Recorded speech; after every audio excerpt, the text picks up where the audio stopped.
Tara na't i-check ang laman ng ating travel bucket list. Going local ba o flying international? Magandang tangkilikin ang sariling atin. Pero marami ang umaaray. Ang ilang domestic flight kasi mas mahal pa raw kesa international. Mas pinipili ko international eh. Medyo mas mura siya compare sa Pilipinas. Siguro ng mga 3,000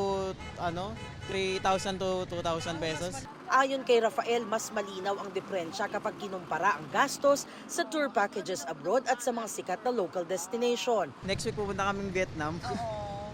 Yung mga price nila kasi, halimbawa sa tour, siguro doon mga 3 to 5K, marami ka na napuntahan na lugar.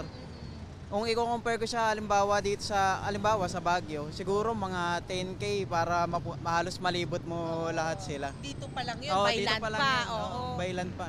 Si Jose naman, nagkukumpara muna ng mga ticket price bago mag-book out of town o papuntang abroad.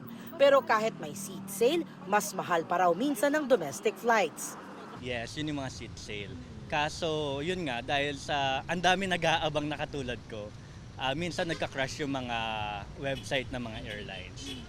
And upon comparing, mas mahal talaga yung domestic flight natin compared pag internationally. Kaya ang ilan mas pinipili lang talagang sa ibang bansa magbakasyon. International. Kasi, Mas mahal sa Pilipinas eh. Transportation po, mahirap dito. kung saan daw mahal?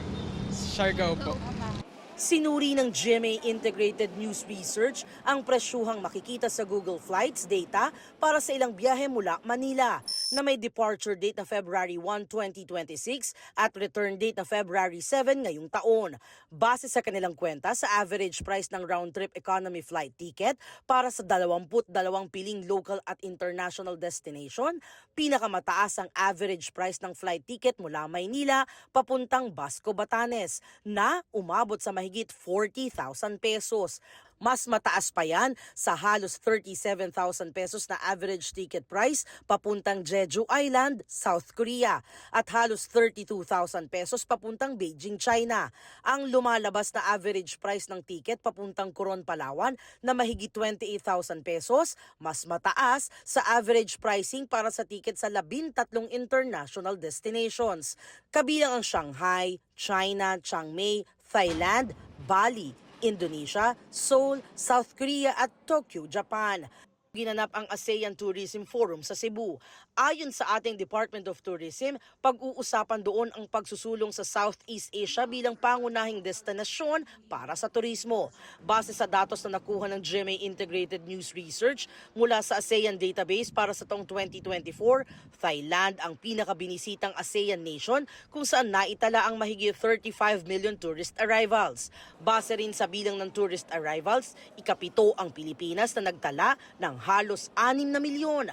Naungusan ito ng Malaysia, Vietnam, Singapore, Indonesia at Cambodia. Ayon sa Malacanang, may iba't ibang dahilan kaya mas mahal ang presyo ng local flights kumpara sa papuntang abroad. May mga nag-ooperate, mga smaller aircraft na nakakapag-accommodate lamang ng 60 to 70 passengers, pero pareho po ng operational cost as compared sa jet economics na nakakapag-accommodate ng 200 passengers. So kung tutuusin nyo, mas mahal po talaga pag smaller craft ang magagamit. Pero karaniwan po talaga, smaller craft lang ang pwedeng bumiyahe sa mga magagandang destination dito sa Pilipinas. Gumawa na raw ng hakbang ang iba't ibang ahensya. Sa pagkakaalam ko, yung chief na concern is the high price of airfare. And that is why nakipag-ugnayan na po tayo sa Department of Transportation dahil sila naman po yung primary agency na may mandato to determine the transport of the country.